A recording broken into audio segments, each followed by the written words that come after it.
ਸਤਿ ਸ਼੍ਰੀ ਅਕਾਲ ਜੀ। ਚੜ੍ਹਦੀ ਕਲਾ ਟਾਈਮ ਟੀਵੀ ਵੇਖ ਰਹੇ ਸਾਰੇ ਦਰਸ਼ਕਾਂ ਦਾ ਸਵਾਗਤ ਹੈ ਪੰਜਾਬੀ ਖਬਰਾਂ ਦੇ ਇਸ ਬੁਲੇਟਿਨ ਦੇ ਵਿੱਚ। ਮੈਂ ਹਾਂ ਤੁਹਾਡੇ ਨਾਲ ਮਨਦੀਪ ਕੌਰ ਖਾਲਸਾ ਤੇ ਸ਼ੁਰੂਆਤ ਵਿੱਚ ਇੱਕ ਨਜ਼ਰ ਮਾਰ ਲੈਂਦੇ ਹਾਂ ਖਾਸ ਖਬਰਾਂ ਤੇ।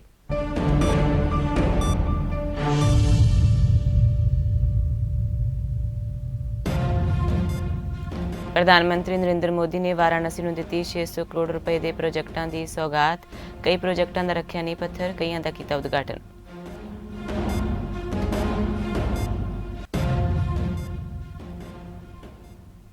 ਬਿਹਾਰ ਚੋਣਾਂ ਦੇ ਨਤੀਜਿਆਂ ਦਾ ਐਲਾਨ ਭਲਕੇ ਲੋਕ ਕਰ ਰਹੇ ਨੇ ਬੇਸਬਰੀ ਨਾਲ ਨਤੀਜਿਆਂ ਦਾ ਇੰਤਜ਼ਾਰ।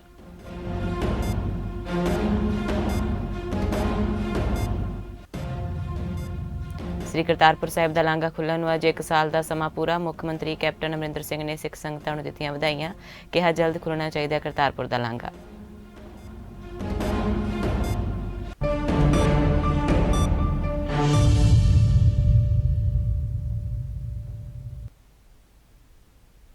ਤੇ ਹੁਣ ਖਬਰਾਂ ਵਿਸਥਾਰ ਨਾਲ।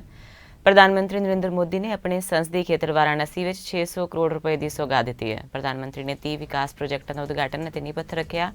ਮੋਦੀ ਨੇ ਕਿਹਾ ਹੈ ਕਿ ਵਾਰਾਣਸੀ ਵਿੱਚ ਜੋ ਵੀ ਹੋ ਰਿਹਾ ਹੈ ਉੱਥੇ ਬਾਬਾ ਵਿਸ਼ਵਨਾਥ ਦੀ ਕਿਰਪਾ ਨਾਲ ਹੋ ਰਿਹਾ ਹੈ। ਵੀਡੀਓ ਕਾਨਫਰੰਸਿੰਗ ਦੇ ਰਾਹੀਂ ਪ੍ਰੋਜੈਕਟਾਂ ਦਾ ਨੀਂਹ ਪੱਥਰ ਅਤੇ ਉਦਘਾਟਨ ਕਰਨ ਮਗਰੋਂ ਮੋਦੀ ਨੇ ਕਿਹਾ ਕਿ ਲੋਕਲ ਲਈ ਵੋਕਲ ਨਾਲ ਹੀ ਲੋਕਲ ਫਾਰ ਦੀਵਾਲੀ ਦੇ ਮੰਤਰ ਦੀ ਗੂੰਜ ਚਾਰੋਂ ਪਾਸੇ ਹੈ। ਉਹਨਾਂ ਨੇ ਲੋਕਾਂ ਨੂੰ ਲੋਕਲ ਸਮਾਨ ਦੇ ਇਸਤੇਮਾਲ ਦੀ ਅਪੀਲ ਵੀ ਕੀਤੀ। ਪ੍ਰਧਾਨ ਮੰਤਰੀ ਨੇ ਕਿਹਾ ਕਿ ਸਿਰਫ ਦੀਵੇ ਲੈਣਾ ਹੀ ਲੋਕਲ ਨਹੀਂ ਹੈ, ਸਗੋਂ ਦੇਸ਼ ਵਿੱਚ ਜੋ ਵੀ ਸਮਾਨ ਬਣਦਾ ਹੈ ਉਸ ਦਾ ਇਸਤੇਮਾਲ ਕਰੋ।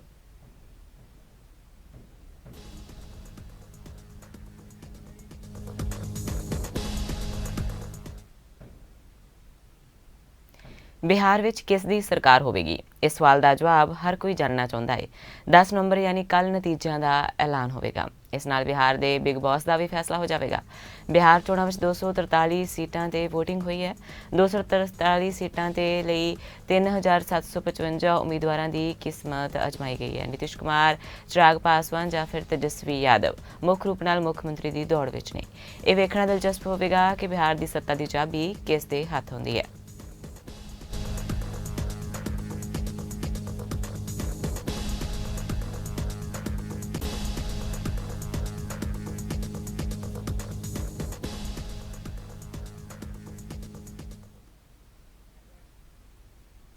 ਇੰਟੀਰੀਅਰ ਡਿਜ਼ਾਈਨਰ ਦੀ ਆਤਮ ਹੱਤਿਆ ਮਾਮਲੇ ਵਿੱਚ ਗ੍ਰਿਫਤਾਰ ਕੀਤੇ ਗਏ ਰਿਪਬਲਿਕ ਟੀਵੀ ਦੇ ਮੁਖੀ ਅਰਨਬ ਗੋਸਵਾਮੀ ਨੂੰ ਬੰਬੇ ਹਾਈ ਕੋਰਟ ਨੇ ਵੱਡਾ ਝਟਕਾ ਦਿੱਤਾ ਹੈ। ਬੰਬੇ ਹਾਈ ਕੋਰਟ ਨੇ ਸੋਮਵਾਰ ਨੂੰ ਰਿਪਬਲਿਕ ਟੀਵੀ ਦੇ ਮੁੱਖ ਸੰਪਾਦਕ ਅਰਨਬ ਗੋਸਵਾਮੀ ਅਤੇ 2 ਹੋਰਾਂ ਨੂੰ ਅੰਤਰਿਮ ਜ਼ਮਾਨਤ ਦੇਣ ਤੋਂ ਇਨਕਾਰ ਕਰ ਦਿੱਤਾ ਹੈ। ਜਸਟਿਸ SS ਸ਼ਿੰਦੇ ਅਤੇ ਜਸਟਿਸ MS ਕਾਰਨਿਕ ਦੀ ਬੈਂਚ ਨੇ ਕਿਹਾ ਹੈ ਕਿ ਮੌਜੂਦਾ ਮਾਮਲੇ ਵਿੱਚ ਹਾਈ ਕੋਰਟ ਵੱਲੋਂ ਅਸਾਧਾਰਨ ਅਧਿਕਾਰ ਖੇਤਰ ਦੀ ਵਰਤੋਂ ਕੀਤੇ ਜਾਣ ਦਾ ਕੋਈ ਮਾਮਲਾ ਨਹੀਂ ਬਣਦਾ ਹੈ। ਅਦਾਲਤ ਨੇ ਆਪਣੀ ਟਿੱਪਣੀ ਵਿੱਚ ਕਿਹਾ ਕਿ ਗੋਸਵਾਮੀ ਕੋਲ ਕਾਨੂੰਨ ਦੇ ਤਹਿਤ ਰਾਹਤ ਹਾਸਲ ਕਰਨ ਦਾ ਉਪਾਅ ਹੈ ਅਤੇ ਉਹ ਸੰਬੰਧਿਤ ਸੈਸ਼ਨ ਕੋਰਟ ਵਿੱਚ ਜ਼ਮਾਨਤ ਦੀ ਅਰਜ਼ੀ ਦਾਖਲ ਕਰ ਸਕਦਾ ਹੈ।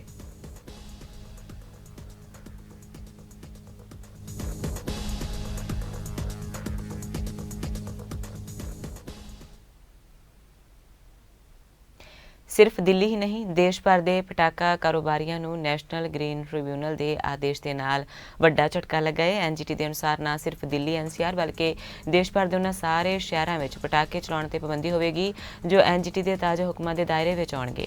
ਇਹਨਾਂ ਸ਼ਹਿਰਾਂ ਵਿੱਚ ਪਟਾਕੇ ਸਿਰਫ ਦੀਵਾਲੀ ਤੇ ਹੀ ਨਹੀਂ ਬਲਕਿ ਕ੍ਰਿਸਮਸ ਅਤੇ ਨਵੇਂ ਸਾਲ ਤੇ ਵੀ ਨਹੀਂ ਚੱਲਣਗੇ। ਵਿਆਹ ਸਮਾਗਮਾਂ ਦੇ ਸਮੇਂ ਵੀ ਪਟਾਕੇ ਚਲਾਉਣ ਦੀ ਮਨਾਹੀ ਹੋਵੇਗੀ। NGT ਅਨੁਸਾਰ ਕਿਸੇ ਵੀ ਸ਼ਹਿਰ ਵਿੱਚ ਪਟਾਕੇ ਚਲਾਉਣ ਤੇ ਪਾਬੰਦੀ ਲਾਉਣ ਦਾ ਇਹ ਆਧਾਰ ਬਣੇਗਾ। ਨੈਸ਼ਨਲ ਗ੍ਰੀਨ ਟ੍ਰਿਬਿਊਨਲ ਨੇ ਦਿੱਲੀ ਅਤੇ ਕੌਮੀ ਰਾਜਧਾਨੀ ਖੇਤਰ ਵਿੱਚ 9 ਨਵੰਬਰ ਅੱਧੀ ਰਾਤ ਤੋਂ ਲੈ ਕੇ 3 ਨਵੰਬਰ ਅੱਧੀ ਰਾਤ ਤੱਕ ਹਰ ਤਰ੍ਹਾਂ ਦੇ ਪਟਾਕਿਆਂ ਦੀ ਵਿਕਰੀ ਤੇ ਵਰਤੋਂ ਤੇ ਪਾਬੰਦੀ ਲਾ ਦਿੱਤੀ ਹੈ।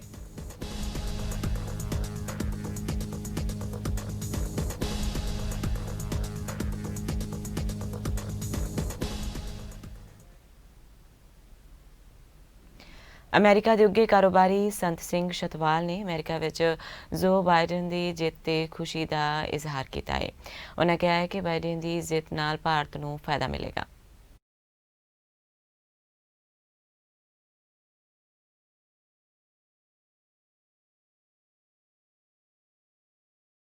Today is the happiest day for every Indian American in the United States.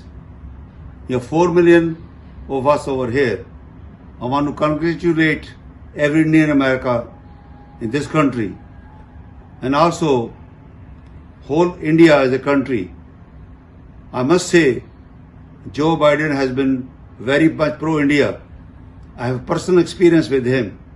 In 2006, under the Prime Ministership of Dr. Manmohan Singh ji, when we wanted to get the nuclear power deal done, I went to him personally and asked that we need your support. That time, Senator Joe Biden was a senator. Here you see the proof that he signed the document supporting India nuclear power deal by Joe Biden as well as Senator Schumer and two Republican senators. And thanks to Joe Biden, without his support, Indian nuclear power deal never be done. We are very grateful to him. And I must say, he's looking forward to have a great relationship with India. I want to clarify that Joe Biden is very much pro-India. In fact, today, we are not only Joe Biden, we have Kamala Harris, the first woman to be the Vice President of the United States. Kamala Harris, mother being from India, we feel very proud that we have two friends in the White House who are going to speak very much in favor of India, going to give full support in India. ਸ੍ਰੀ ਕਰਤਾਰਪੁਰ ਸਾਹਿਬ ਦਾ ਲਾਂਘਾ ਖੁੱਲ੍ਹਣ ਨੂੰ ਅੱਜ 1 ਸਾਲ ਦਾ ਸਮਾਂ ਪੂਰਾ ਹੋ ਗਿਆ ਹੈ। ਇਸ ਤੇ ਮੁੱਖ ਮੰਤਰੀ ਕੈਪਟਨ ਅਮਰਿੰਦਰ ਸਿੰਘ ਨੇ ਸਾਰੀਆਂ ਸਿੱਖ ਸੰਗਤਾਂ ਨੂੰ ਵਧਾਈਆਂ ਦਿੱਤੀਆਂ ਨੇ। ਇਸ ਦੇ ਨਾਲ ਹੀ ਮੁੱਖ ਮੰਤਰੀ ਨੇ ਕਰੋਨਾ ਦੇ ਕਾਰਨ ਬੰਦ ਹੋਏ ਲਾਂਘੇ ਦੇ ਮੁੜ ਖੁੱਲ੍ਹਣ ਲਈ ਅਰਦਾਸ ਕੀਤੀ ਹੈ ਤੇ ਮੁੱਖ ਮੰਤਰੀ ਨੇ ਆਪਣੇ ਫੇਸਬੁੱਕ ਪੇਜ ਤੇ ਇਸ ਪਾਵਨ ਮੌਕੇ ਤੇ ਵਧਾਈ ਦਿੰਦਿਆਂ ਕਿਹਾ ਹੈ ਕਿ ਕੋਵਿਡ-19 ਕਰਕੇ ਬੰਦ ਹੋਏ ਸ੍ਰੀ ਕਰਤਾਰਪੁਰ ਸਾਹਿਬ ਦੇ ਲਾਂਘੇ ਦੇ ਮੁੜ ਖੁੱਲ੍ਹਣ ਦੀ ਉਡੀਕ ਵਿੱਚ ਹਾਂ ਤਾਂ ਜੋ ਸਾਰੇ ਸਰਹੱਦ ਪਾਰ ਇਤਿਹਾਸਿਕ ਗੁਰਦੁਆਰਾ ਸਾਹਿਬ ਦੇ ਦਰਸ਼ਨ ਕਰ ਸਕੀਏ। ਇੱਥੇ ਖਾਸ ਤੌਰ ਤੇ ਦੱਸਣਯੋਗ ਹੈ ਕਿ ਕਰੋਨਾ ਮਹਾਮਾਰੀ ਦੇ ਕਾਰਨ ਗੁਰਦੁਆਰਾ ਸ੍ਰੀ ਕਰਤਾਰਪੁਰ ਸਾਹਿਬ ਦਾ ਲਾਂਘਾ ਫਿਲਹਾਲ ਬੰਦ ਕੀਤਾ ਹੋਇਆ ਹੈ, ਜਿਸ ਨੂੰ ਮੁੜ ਖੋਲ੍ਹਣ ਦੇ ਲਈ ਦੋਵਾਂ ਦੇਸ਼ਾਂ ਦੀਆਂ ਸਰਕਾਰਾਂ ਵੱਲੋਂ ਵਿਚਾਰਾਂ ਕੀਤੀਆਂ ਜਾ ਰਹੀਆਂ ਨੇ। ਅਕਾਲ ਤਖਤ ਸਾਹਿਬ ਦੇ ਜਥੇਦਾਰ ਗਿਆਨੀ ਹਰਪ੍ਰੀਤ ਸਿੰਘ ਨੇ ਸ੍ਰੀ ਕਰਤਾਰਪੁਰ ਸਾਹਿਬ ਦਾ ਲਾਂਘਾ ਜਲਦ ਤੋਂ ਜਲਦ ਖੋਲ੍ਹਣ ਦੀ ਅਪੀਲ ਕੀਤੀ ਹੈ। ਉਹਨਾਂ ਕਿਹਾ ਹੈ ਕਿ ਭਾਰਤ ਸਰਕਾਰ ਸਿੱਖਾਂ ਦੀ ਪੁਰਜ਼ੋਰ ਮੰਗ ਨੂੰ ਵੇਖਦਿਆਂ ਇਹ ਲਾਂਘਾ ਖੋਲ੍ਹੇ ਜੋ ਏਸ਼ੀਆ ਵਿੱਚ ਸ਼ਾਂਤੀ ਬਹਾਲੀ ਲਈ ਮੀਲ ਪੱਥਰ ਸਾਬਤ ਹੋ ਰਿਹਾ ਹੈ।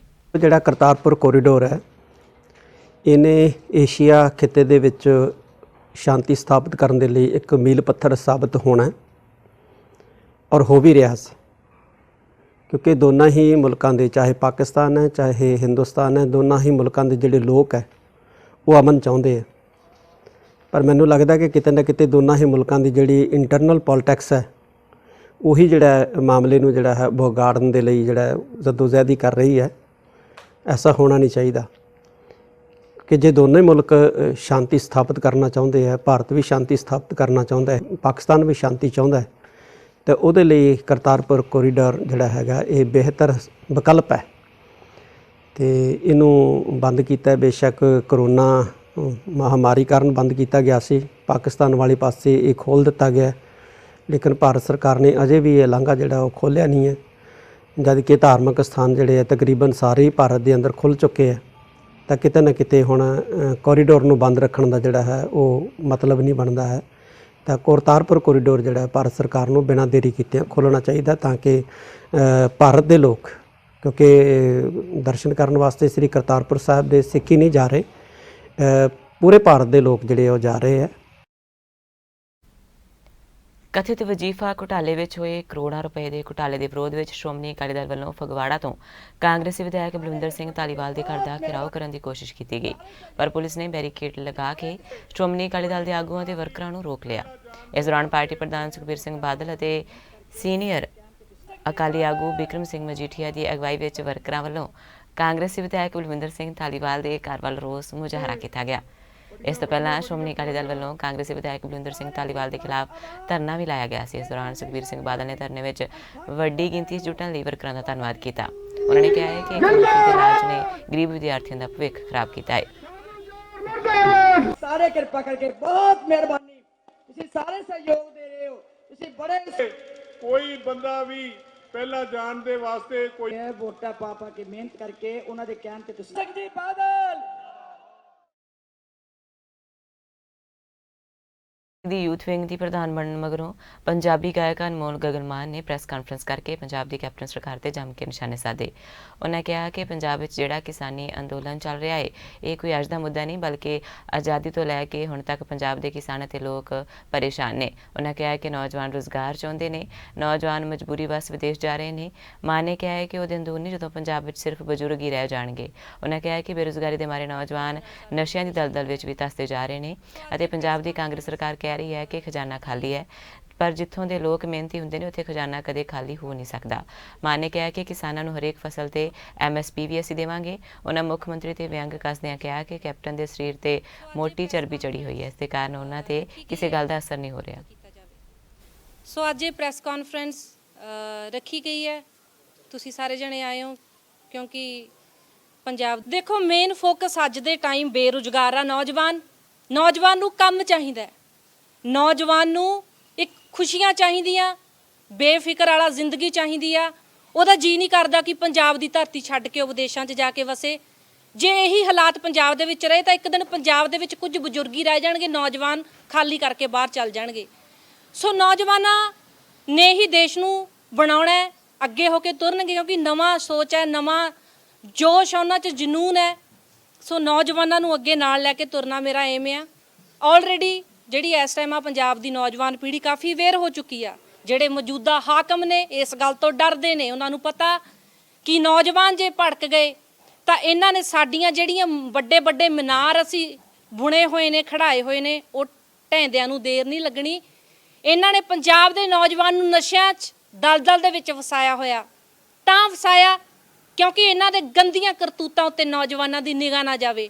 ਜੇ ਕੈਪਟਨ ਸਾਹਿਬ ਕਹਿੰਦੇ ਆ ਖਜ਼ਾਨਾ ਖਾਲੀ ਆ, ਮੈਂ MSP ਨਹੀਂ ਦੇ ਸਕਦਾ, ਤਾਂ ਅਸਤੀਫਾ ਦਿਓ। ਤੁਸੀਂ ਅੱਜ ਸ਼ਾਮ ਨੂੰ ਅਸਤੀਫਾ ਦਿਓ, ਘੰਟੇ ਬਾਅਦ ਸਾਨੂੰ ਜ਼ਿੰਮੇਵਾਰੀ ਬਹੁਮਤ ਨਾਲ ਦਿਓ। ਆਮ ਆਦਮੀ ਪਾਰਟੀ ਦੀ ਸਰਕਾਰ ਬਣਾਓ, 5 ਮਿੰਟਾਂ ਦੇ ਵਿੱਚ ਕੱਲੀ ਫਸਲ ਉੱਤੇ MSP ਦੇਵਾਂਗੇ। ਚੈਲੰਜ ਕਰਦੇ ਆ ਕੈਪਟਨ ਸਾਹਿਬ ਨੂੰ, ਅੱਜ ਅਸਤੀਫਾ ਦੇ ਦੇਣ। ਨਹੀਂ ਦੇ ਸਕਦੇ ਅਸਤੀਫਾ ਤੇ ਉਹਨਾਂ ਦੀ ਮੱਝਾਂ ਵਰਗੀ ਮੋਟੀ ਚਮੜੀ ਆ, ਕਿਉਂਕਿ ਉਹਨਾਂ ਤੇ ਜੂੰ ਨਹੀਂ ਸਰਕਦੀ। ਬੇਸ਼ਰਮ ਪਾਰਟੀ ਇਹ, ਇਹਨਾਂ ਨੂੰ ਸ਼ਰਮ ਹੈ ਨਹੀਂ। ਇਹਨਾਂ ਨੇ ਖਾਣਾ ਸਿੱਖਿਆ ਹੋਇਆ, ਇਹਨਾਂ ਨੂੰ ਲੋਕਾਂ ਦਾ ਦਰਦ ਨਹੀਂ ਦਿਖਦਾ, ਇਹਨਾਂ ਨੂੰ ਲੋਕਾਂ ਦੇ ਘਰਾਂ 'ਚ ਵਿਛੇ ਹੋਏ ਤੱਪੜ ਨਹੀਂ ਦਿਖਦੇ। ਸ਼੍ਰੋਮਣੀ ਅਕਾਲੀ ਦਲ ਦੇ ਇਸਤਰੀ ਵਿੰਗ ਦੇ ਸੂਬਾ ਸੀਨੀਅਰ ਮੀਤ ਪ੍ਰਧਾਨ ਅਤੇ ਸਾਬਕਾ ਮੈਂਬਰ ਪਾਰਲੀਮੈਂਟ ਬੀਬਾ ਮਨਜੀਤ ਕੌਰ ਨੇ ਕਿਸਾਨੀ ਮੁੱਦੇ ਨੂੰ ਲੈ ਕੇ ਮੁੱਖ ਮੰਤਰੀ ਕੈਪਟਨ ਅਮਰਿੰਦਰ ਸਿੰਘ ਦੀ ਤਾਰੀਫ ਕੀਤੀ, ਜਦਕਿ ਸਾਬਕਾ ਮੁੱਖ ਮੰਤਰੀ ਸਰਦਾਰ ਪ੍ਰਕਾਸ਼ ਸਿੰਘ ਬਾਦਲ ਤੇ ਸੁਖਬੀਰ ਸਿੰਘ ਬਾਦਲ ਸਮੇਤ ਸਮੂਹ ਪਾਰਟੀ ਲੀਡਰਾਂ ਦੀ ਖੂਬ ਆਲੋਚਨਾ ਕੀਤੀ। ਇਸ ਤੋਂ ਇਲਾਵਾ ਉਹਨਾਂ ਇਹ ਵੀ ਐਲਾਨ ਕੀਤਾ ਕਿ ਜੇਕਰ ਉਹਨਾਂ ਨੂੰ ਕਿਸਾਨਾਂ ਦੀ ਹਮਾਇਤ ਵਿੱਚ ਪਾਰਟੀ ਤੋਂ ਅਸਤੀਫਾ ਦੇਣਾ ਪਿਆ ਤਾਂ ਪਿੱਛੇ ਨਹੀਂ ਹਟਣਗੇ। ਬੀਬਾ ਅਮਰਜੀਤ ਨੇ ਕਿਹਾ ਕਿ ਸ਼੍ਰੋਮਣੀ ਅਕਾਲੀ ਦਲ ਦੇ ਸਰਪ੍ਰਸਤ ਪ੍ਰਕਾਸ਼ ਸਿੰਘ ਬਾਦਲ ਅਤੇ ਪ੍ਰਧਾਨ ਸੁਖਬੀਰ ਸਿੰਘ ਬਾਦਲ ਦਾ ਕਿਸਾਨੀ ਸੰਘਰਸ਼ ਨੂੰ ਦਿੱਤਾ ਸਮਰਥਨ ਨਾ ਪੱਖੀ ਰਿਹਾ ਹੈ। ਉਹਨਾਂ ਵੱਲੋਂ ਕਿਸਾਨੀ ਸੰਘਰਸ਼ ਦੇ ਨਾਮ ਤੇ ਵੀ ਸਿਆਸਤ ਖੇਡੀ ਗਈ ਹੈ, ਜਦਕਿ ਕਿਸਾਨਾਂ ਦੇ ਨਾਮ ਤੇ ਅਨੇਕਾਂ ਵਾਰ ਪੰਜਾਬ ਸਰਕਾਰ ਦੀ ਵਾਗਡੋਰ ਸੰਭਾਲਣ ਵਾਲੀ ਸ਼੍ਰੋਮਣੀ ਅਕਾਲੀ ਦਲ ਦੀ ਲੀਡਰਸ਼ਿਪ ਨੂੰ ਬਿਨਾਂ ਕੋਈ ਸਿਆਸਤ ਖੇਡਦਿਆਂ ਸਿੱਧੇ ਤੌਰ ਤੇ ਕਿਸਾਨਾਂ ਦਾ ਪੱਖ ਵਿੱਚ ਖੜਨਾ ਬਣਦਾ ਸੀ। ਸਾਡੇ ਸਾਰਿਆਂ ਤੋਂ ਨਫ਼ਰਤ ਤੇ ਇਸ ਵੇਲੇ ਮੈਂਬਰ ਆਫ ਪਾਰਲੀਮੈਂਟ ਜਿਹੜੇ ਪਟਿਆਲੇ ਦੀ ਗੱਲ ਕਰੀਏ ਤਾਂ ਘੁੰਮੇ ਆ। ਕੇਂਦਰ ਸਰਕਾਰ ਦੇ ਖਿਲਾਫ ਕਿਸਾਨਾਂ ਦਾ ਗੁੱਸਾ ਦਿਨੋਂ ਦਿਨ ਵਧ ਰਿਹਾ ਹੈ ਅਤੇ ਕੇਂਦਰ ਸਰਕਾਰ ਵੱਲੋਂ ਜਾਰੀ ਕੀਤੇ ਖੇਤੀ ਸੋਧ ਕਾਨੂੰਨਾਂ ਨੂੰ ਰੱਦ ਕਰਵਾਉਣ ਦੇ ਲਈ ਕਿਸਾਨ ਜਥੇਬੰਦੀਆਂ ਲਗਾਤਾਰ ਨਿਤ ਨਵੇਂ ਸੰਘਰਸ਼ ਉਲੀਕ ਰਹੀਆਂ ਨੇ। ਇਸੇ ਸਿਲਸਿਲੇ ਤਹਿਤ ਭਾਰਤੀ ਕਿਸਾਨ ਯੂਨੀਅਨ ਏਕਤਾ ਉਗਰਾਹਾਂ ਵੱਲੋਂ ਬੁਢਲਾਡਾ ਵਿੱਚ ਸਥਿਤ ਰਿਲਾਇੰਸ ਕੰਪਨੀ ਦਾ ਪੈਟਰੋਲ ਪੰਪ ਅਤੇ ਪਿੰਡ ਬਣਾਵਾਲੀ ਸਥਿਤ ਵਿਧਾਤਾ ਕੰਪਨੀ ਦਾ ਪਾਵਰ ਪਲਾਂਟ ਘੇਰ ਕੇ ਰੋਸ ਪ੍ਰਦਰਸ਼ਨ ਕੀਤਾ ਜਾ ਰਿਹਾ ਹੈ। ਇਸ ਮੌਕੇ ਪੱਤਰਕਾਰਾਂ ਨਾਲ ਗੱਲਬਾਤ ਕਰਦਿਆਂ ਜਥੇਬੰਦੀ ਦੇ ਬਲਾਕ ਬੁਢਲਾਡਾ ਦੇ ਪ੍ਰਧਾਨ ਸਤਪਾਲ ਸਿੰਘ ਬਰੇ ਅਤੇ ਵਿੱਤ ਸਕੱਤਰ ਦਰਸ਼ਨ ਸਿੰਘ ਗੁਰਨੇ ਨੇ ਕਿਹਾ ਕਿ ਕੇਂਦਰ ਦੀ ਮੋਦੀ ਸਰਕਾਰ ਆਪਣੇ ਚਹੇਤੇ ਧਨਾਢ ਘਰਾਣਿਆਂ ਅੰਬਾਨੀ ਤੇ ਅਡਾਨੀ ਨੂੰ ਖੁਸ਼ਹਾਲ ਕਰਨ ਦੇ ਲਈ ਦੇਸ਼ ਦੇ ਅੰਨਦਾਤਾ ਕਿਸਾਨ ਨੂੰ ਕੰਗਾਲ ਕਰਨ ਤੇ ਤੁਲੀ ਹੋਈ ਹੈ। ਜਿਹੜਾ ਸਾਡਾ ਧਰਮ ਆ ਉਹ 1 ਤਰੀਕ ਤੋਂ ਚਾਲੂ ਹੈ।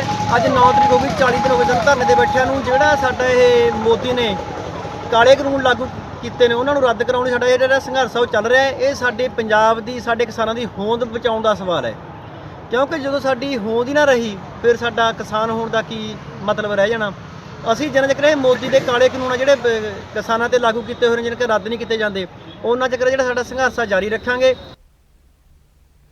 ਦਿੱਲੀ ਸਿੱਖ ਗੁਰਦੁਆਰਾ ਪ੍ਰਬੰਧਕ ਕਮੇਟੀ ਦੇ ਪ੍ਰਧਾਨ ਮਨਜਿੰਦਰ ਸਿੰਘ ਸਿਰਸਾ ਨੇ ਅਖੌਤੀ ਭ੍ਰਿਸ਼ਟਾਚਾਰ ਕੇਸ ਵਿੱਚ ਉਹਨਾਂ ਵੱਲੋਂ ਲਗਾਏ ਦੋਸ਼ਾਂ ਨੂੰ ਸਿਰੇ ਤੋਂ ਖਾਰਜ ਕਰ ਦਿੱਤਾ ਹੈ ਤੇ ਜ਼ੋਰ ਦੇ ਕੇ ਕਿਹਾ ਹੈ ਕਿ ਕਿਸੇ ਵੀ ਜਾਂਚ ਦਾ ਸਾਹਮਣਾ ਕਰਨ ਦੇ ਲਈ ਤਿਆਰ ਨੇ, ਕਿਉਂਕਿ ਇਹ ਕੇਸ ਕੋਈ ਹੋਰ ਕੁਝ ਨਹੀਂ ਬਲਕਿ ਤੱਥਾਂ ਨੂੰ ਤੋੜ ਮਰੋੜ ਕੇ ਪੇਸ਼ ਕੀਤੀ ਗਈ ਕਾਰਵਾਈ ਹੈ। ਕਮੇਟੀ ਦੇ ਜਨਰਲ ਸਕੱਤਰ ਹਰਮੀਤ ਸਿੰਘ ਕਾਲਕਾ ਤੇ ਹੋਰ ਅਹੁਦੇਦਾਰਾਂ ਦੇ ਨਾਲ ਇੱਕ ਸਾਂਝੀ ਪ੍ਰੈਸ ਕਾਨਫਰੰਸ ਨੂੰ ਸੰਬੋਧਨ ਕਰਦਿਆਂ ਸਿਰਸਾ ਨੇ ਅਦਾਲਤੀ ਹੁਕਮਾਂ ਸਮੇਤ ਕੇਸ ਤੇ ਤੱਥ ਮੀਡੀਆ ਤੇ ਦਿੱਲੀ ਦੇ ਲੋਕਾਂ ਸਾਹਮਣੇ ਰੱਖੇ ਤੇ ਦੱਸਿਆ ਕਿ ਜਿਸ ਤਰੀਕੇ ਦਾ ਘੁਟਾਲਾ ਦੱਸਿਆ ਜਾ ਰਿਹਾ ਅਜਿਹਾ ਕੋਈ ਘੁਟਾਲਾ ਹੋਇਆ ਹੀ ਨਹੀਂ। ਉਹਨਾਂ ਕਿਹਾ ਕਿ ਪਰਮਜੀਤ ਸਿੰਘ ਸਰਨਾ, ਹਰਵਿੰਦਰ ਸਿੰਘ ਸਰਨਾ ਤੇ ਉਹਨਾਂ ਦੀ ਜੁੰਡਲੀ ਨੇ ਦਾਅਵਾ ਕੀਤਾ ਹੈ ਕਿ ਇੱਕੋ ਕੰਮ ਲਈ ਟੈਂਟ ਵਾਸਤੇ 2 ਵਾਰ ਅਦਾਇਗੀ ਕੀਤੀ ਗਈ ਹੈ, ਜੋ ਕਿ ਬਿਲਕੁਲ ਝੂਠੀ ਤੇ ਬੇਬੁਨਿਆਦ ਗੱਲ ਹੈ। ਪਰਮਜੀਤ ਸਿੰਘ ਸਰਨਾ ਔਰ ਉਹਨਾਂ ਦੇ ਭਰਾ ਨੇ ਕੰਪਲੇਂਟ ਪਾਈ ਸੀ ਕਿ ਮੈਂ ਇੱਕ ਕੰਮ ਦੇ 2 ਵਾਰ ਪੈਸੇ ਦਿੱਤੇ, ਇੱਕ ਵਾਰ ਰਾਈਜ਼ਿੰਗ ਬਾਲ ਨੂੰ ਔਰ ਇੱਕ ਵਾਰ ਰਾਜਾ ਟੈਂਟ ਨੂੰ।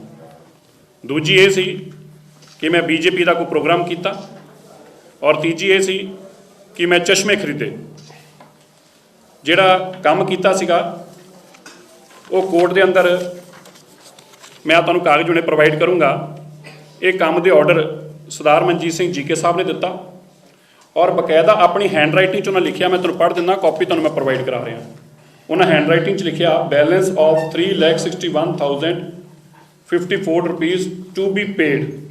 ਅਗਲੇ 'ਚ ਲਿਖਿਆ ਟੋਟਲ ਅਪਰੂਵਡ ਰੁਪੀਜ਼ 17 ਲੱਖ, ਫਿਰ ਹੱਥ ਨਾਲ ਲਿਖਿਆ 17 ਲੱਖ ਮਨਜੀਤ ਸਿੰਘ ਜੀਕੇ।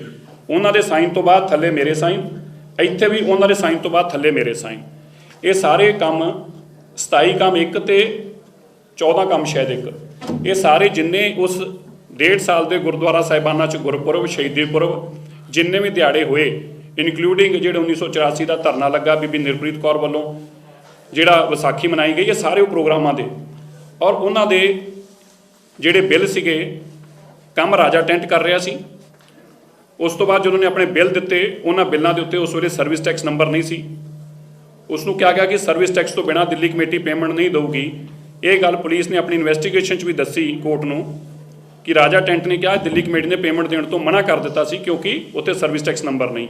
ਇਸ ਕਰਕੇ ਰਾਈਜ਼ਿੰਗ ਬਾਲ ਦੇ ਉਹਨਾਂ ਨੇ ਸਾਨੂੰ ਸਰਵਿਸ ਟੈਕਸ ਨਾਲ ਬਿੱਲ ਦਿੱਤੇ, ਉੱਤੇ ਉਹਨੂੰ ਪੇਮੈਂਟ ਕੀਤੀ ਗਈ। ਐਲੀਗੇਸ਼ਨ ਇਹ ਸੀ ਕਿ ਇੱਕ ਕੰਮ ਦੀ 2 ਵਾਰ ਪੇਮੈਂਟ ਕੀਤੀ ਗਈ, ਜਿਹੜੀ ਕਿ ਕੋਰਟ ਨੇ ਵੀ, ਮੈਂ ਤੁਹਾਨੂੰ ਪੜ੍ਹ ਕੇ ਸੁਣਾ ਦਿੰਦਾ ਹੈ, ਕੋਰਟ ਨੇ ਵੀ ਆਪਣੇ ਆਰਡਰ 'ਚ ਇਹ ਗੱਲ ਕਹੀ ਕਿ ਇੱਕ ਕੰਮ ਦੀ ਪੇਮੈਂਟ 2 ਵਾਰ ਨਹੀਂ ਦਿੱਤੀ ਗਈ। ਸਾਲ 2016 ਦੇ ਵਿੱਚ ਲਾਪਤਾ ਹੋਏ ਸ੍ਰੀ ਗੁਰੂ ਗ੍ਰੰਥ ਸਾਹਿਬ ਦੇ 328 ਸਰੂਪਾਂ ਦਾ ਮਾਮਲਾ ਮੁੜ ਗਰਮਾ ਗਿਆ ਹੈ। ਇਸ ਮਾਮਲੇ ਨੂੰ ਲੈ ਕੇ ਪੰਥਕ ਲਹਿਰ ਸੰਸਥਾ ਦੇ ਮੁਖੀ ਅਤੇ ਅਕਾਲ ਤਖਤ ਦੇ ਸਾਬਕਾ ਜਥੇਦਾਰ ਰਣਜੀਤ ਸਿੰਘ ਨੇ ਅੰਮ੍ਰਿਤਸਰ ਵਿੱਚ ਪ੍ਰੈਸ ਕਾਨਫਰੰਸ ਕੀਤੀ ਤੇ ਸ਼੍ਰੋਮਣੀ ਕਮੇਟੀ ਤੇ ਇਲਜ਼ਾਮ ਲਾਏ ਕਿ ਉਹ ਸੰਗਤ ਦੇ ਸਵਾਲ ਦਾ ਠੀਕ ਜਵਾਬ ਨਹੀਂ ਦੇ ਰਹੀ। ਉਹਨਾਂ ਮਾਮਲੇ ਦੀ ਤਫਤੀਸ਼ ਕਰਨ ਵਾਲੇ ਅਧਿਕਾਰੀਆਂ ਤੇ ਵੀ ਇਲਜ਼ਾਮ ਲਾਏ।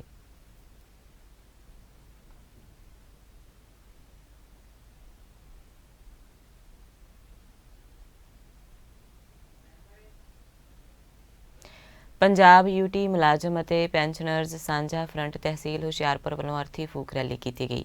ਸਾਂਝੇ ਫਰੰਟ ਵੱਲੋਂ ਕੀਤੀ ਗਈ ਜ਼ਿਲ੍ਹਾ ਇਕਾਈ ਦੀ ਮੀਟਿੰਗ ਵਿੱਚ ਬਣਾਏ ਗਏ ਪ੍ਰੋਗਰਾਮ ਦੇ ਤਹਿਤ ਪੰਜਾਬ ਯੂਟੀ ਮੁਲਾਜ਼ਮ ਅਤੇ ਪੈਨਸ਼ਨਰਜ਼ ਸਾਂਝਾ ਫਰੰਟ ਤਹਿਸੀਲ ਹੁਸ਼ਿਆਰਪੁਰ ਵੱਲੋਂ ਮਿੰਨੀ ਸਕੱਤਰੇਤ ਵਿਖੇ ਵਿਸ਼ਾਲ ਤਹਿਸੀਲ ਪੱਧਰੀ ਅਰਥੀ ਫੂਕ ਰੈਲੀ ਕੀਤੀ ਗਈ। ਇਸ ਅਰਥੀ ਫੂਕ ਰੈਲੀ ਵਿੱਚ ਵਿਸ਼ੇਸ਼ ਤੌਰ ਤੇ ਪਹੁੰਚੇ ਸਾਂਝਾ ਫਰੰਟ ਦੇ ਸੂਬਾ ਕਨਵੀਨਰ ਸਾਥੀ ਸਤੀਸ਼ ਰਾਣਾ ਨੇ ਪਿਛਲੇ ਸਮੇਂ ਦੌਰਾਨ ਕੀਤੇ ਸੰਘਰਸ਼ਾਂ ਤੇ ਸਰਕਾਰ ਦੀਆਂ ਨੀਤੀਆਂ ਸੰਬੰਧੀ ਚਰਚਾ ਕੀਤੀ। ਉਹਨਾਂ ਵੱਲੋਂ ਸਾਂਝੇ ਫਰੰਟ ਦੀ 19 ਨਵੰਬਰ ਨੂੰ ਕੀਤੀ ਜਾਣ ਵਾਲੀ ਜ਼ਿਲ੍ਹਾ ਪੱਧਰੀ ਅਤੇ 9 ਦਸੰਬਰ ਨੂੰ ਪਟਿਆਲਾ ਵਿਖੇ ਕੀਤੀ ਜਾਣ ਵਾਲੀ ਵਿਸ਼ਾਲ ਸੂਬਾਈ ਰੈਲੀ ਦੇ ਨਾਲ ਹੀ 26 ਨਵੰਬਰ ਨੂੰ ਹੋ ਰਹੀ ਦੇਸ਼ ਵਿਆਪੀ ਹੜਤਾਲ ਵਿੱਚ ਪੂਰੀ ਤਾਕਤ ਨਾਲ ਸ਼ਮੂਲੀਅਤ ਕਰਨ ਦੀ ਅਪੀਲ ਵੀ ਕੀਤੀ ਗਈ।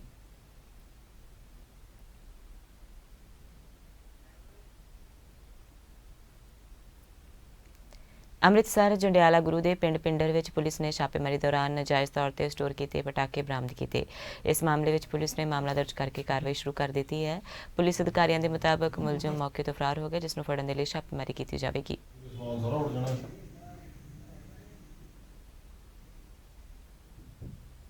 ਨਗਰ ਕੌਂਸਲ ਜੀਰਕਪੁਰ ਅਧੀਨ ਆਉਂਦੇ ਥਾਣਾ ਟਕੌਲੀ ਪੁਲਿਸ ਨੂੰ ਵੱਡੀ ਸਫਲਤਾ ਪ੍ਰਾਪਤ ਹੋਈ ਜਦੋਂ ਪੁਲਿਸ ਟੀਮ ਨੇ ਗੁਪਤ ਸੂਚਨਾ ਦੇ ਆਧਾਰ ਤੇ ਨਾਕੇਬੰਦੀ ਕਰਕੇ ਸ਼ਰਾਬ ਦੀਆਂ 260 ਪੇਟੀਆਂ ਬਰਾਮਦ ਕੀਤੀਆਂ। ਇਹ ਸ਼ਰਾਬ ਇੱਕ ਟਰੱਕ ਵਿੱਚ ਛੁਪਾ ਕੇ ਲਿਆਂਦੀ ਜਾ ਰਹੀ ਸੀ। ਪੱਤਰਕਾਰਾਂ ਨਾਲ ਗੱਲਬਾਤ ਕਰਦੇ ਹੋਏ ਡੀਐਸਪੀ ਨੇ ਦੱਸਿਆ ਕਿ ਪੁਲਿਸ ਨੂੰ ਗੁਪਤ ਸੂਚਨਾ ਮਿਲੀ ਸੀ ਕਿ ਇੱਕ ਟਰੱਕ ਦੇ ਰਾਹੀਂ ਚੰਡੀਗੜ੍ਹ ਤੋਂ ਸ਼ਰਾਬ ਲਿਆਂਦੀ ਜਾ ਰਹੀ ਹੈ।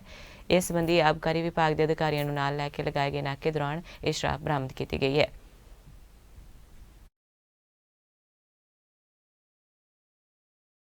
ਐਕਸਾਈਜ਼ ਡਿਪਾਰਟਮੈਂਟ ਵੱਲੋਂ ਜਿਹੜਾ ਕਹਿੰਦੇ ਜੁਆਇੰਟ ਨਾਕਾ ਲੱਗਿਆ ਸੀਗਾ ਤੇ ਇਨਫੋਰਮੇਸ਼ਨ ਆਈ ਕਿ ਇੱਕ ਟਰੱਕ ਨੰਬਰੀ HP 09C 1073 ਇਹ ਜਿਹੜੀਆਂ ਸ਼ਰਾਬ ਦੀ ਸਮਗਲਿੰਗ ਕਰ ਰਿਹਾ ਹੈਗਾ। ਔਰ ਜਦੋਂ ਇਸ ਟਰੱਕ ਨੂੰ ਉੱਥੇ ਰੋਕਿਆ ਤਾਂ ਇਹਦੇ ਵਿੱਚੋਂ ਤਕਰੀਬਨ 260 ਪੇਟੀਆਂ ਮਾਰਕਾ 555 ਗੋਲਡ ਵਿਸਕੀ ਜਿਹੜੀ ਕਿ for sale in Arunachal Pradesh only ਸੀਗੀ। ਸੋ ਉਹਦੇ ਵਿੱਚੋਂ ਬਰਾਮਦ ਹੋਈ ਹੈ। ਔਰ ਦੋ ਵਿਅਕਤੀ, ਇੱਕ ਉਹਦਾ ਟਰੱਕ ਜਿਹੜਾ ਡਰਾਈਵਰ ਹੈ ਜਾਫਰ ਅਲੀ ਔਰ ਦੂਸਰਾ ਉਹਦਾ ਸਾਥੀ ਮੁਸਤਫਾ, ਉਹਨਾਂ ਦੋਨਾਂ ਨੂੰ ਅਰੈਸਟ ਕੀਤਾ ਗਿਆ ਜੀ।